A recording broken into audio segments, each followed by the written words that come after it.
అయ్యండి Varun Tej real estate ఒక 3 ఎకరాల 30 కుంటలు అయితే పామాయిల్ తోటలో ఉన్నామండి మనం ప్రజెంట్కి. ఇప్పుడు ఇలా ఉందండి పామాయిల్ తోట మొత్తం. 3వ సంవత్సరం తగిలిందండి తోట. ఎట్టుంది ఇది తోట మొత్తం ఈ రకంగా అయితే ఉంది. ఒక బోర్ అయితే నడుస్తుందండి ప్రజెంట్గా. అయితే ఒక బోర్ నడుస్తుంది, అది కూడా చూపిస్తాను. బోర్ అయితే నడుస్తుంది, ఒకటి 2 అంగళాలు అండి ఇది.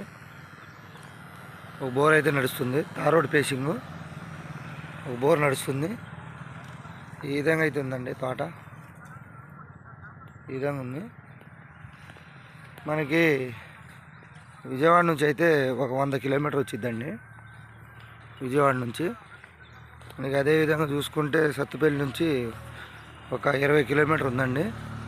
మన ఖమ్మం నుంచి ఒక 60 వచ్చిద్ది. ఇది మొత్తం డిప్ సిస్టమ్ అండి. ఇది మొత్తం డిప్ సిస్టమ్. ఇది తార్ రోడ్ పేసింగు. సాయిల్ ప్రకారంగా చూసుకుంటే కొంచెం ఎరుపు సాయిల్ ఉందండి, మామూలుగా కలబలకం సాయిల్. ఇది ఈ రకంగా అవుతుంది. మొత్తం డిప్ సిస్టమ్ అండి. ఇది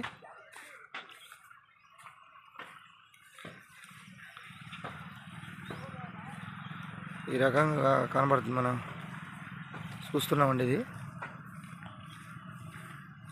అదే ప్రకారంగా చూస్తే మనకి ఇది మొత్తం గ్రౌండ్లో పైపులు మొత్తం ఉన్నాయండి. మనకి డిప్పు నడుస్తుంది, డిప్పు ఈ విధంగా నడుస్తుంది.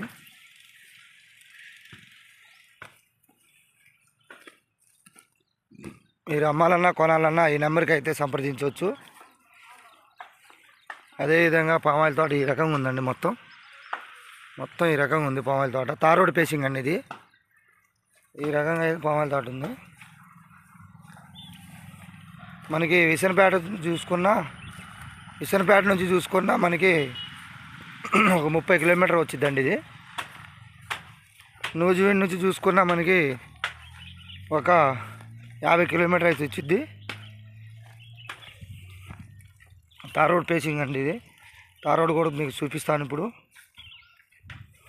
ఒక 100 మీటర్లు అయితే తార్ రోడ్ పేసింగ్. ఇది డాక్యుమెంట్ ప్రకారం చూసుకుంటే మనకి మొత్తం క్లియర్గా ఉందండి.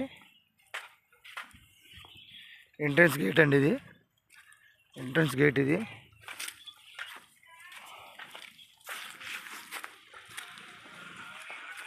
తార్ రోడ్ పేసింగ్ అండి. సింగిల్ తార్ రోడ్ అంటే డబుల్ తార్ రోడ్ నుంచి ఒక లోన ఒక 3 కిలోమీటర్ రావాలి. ఈ విధంగా అయితే ఉందండి తార్ రోడ్ పేసింగు. కావాల్సిన వాళ్ళు ఈ నెంబర్కి ఫోన్ చేయగలరు. Okay, thank you.